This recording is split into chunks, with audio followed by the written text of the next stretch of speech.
Open అయిన తర్వాత market ఇక్కడ నుంచి హ్యూజ్‌గా ఫాల్ అయిన తర్వాత మళ్ళీ ఇక్కడ నుంచి ఇంకా ఫాల్ వచ్చింది. వచ్చినా సరే మనం ఇక్కడ ఎంట్రీ తీసుకోలేదనమాట. ఎంట్రీ తీసుకోలేదు. దాని తర్వాత మార్కెట్ అనేది మళ్ళీ రిట్రెస్ట్ అయ్యి మళ్ళీ హ్యూజ్‌గా ఫాల్ అయిందనమాట. ఎప్పుడైతే ఇక్కడ లెవెల్ బ్రేక్‌ఔట్ అయిందో ఇక్కడ మనకు క్లియర్ ఇండికేషన్ ఏంటంటే మార్కెట్ ఫాలో అవుతుందని.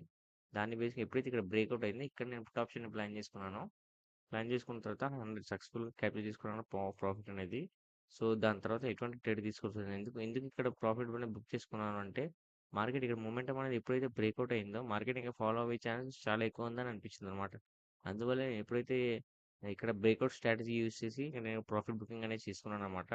దాని తర్వాత మార్కెట్ అనేది హ్యూజ్‌గా ఫాలో అయింది. దాని తర్వాత మళ్ళీ రిట్రేస్‌మెంట్ జరిగింది. ఒక స్మాల్ కన్సల్టేషన్. దాని తర్వాత ఒక మంచి బ్యాకప్ అయితే వచ్చింది మార్కెట్. వచ్చినా సరే ఈరోజైతే మార్కెట్ అనేది సెల్లర్స్ కంట్రోల్‌లోనే ఉంది. సెల్లర్స్ కంట్రోల్‌లో ఉన్నది. అట్ ద సేమ్ టైమ్ మార్కెట్‌లో హ్యూజ్ రిజెక్షన్ అనేది బయర్స్ దగ్గర నుంచి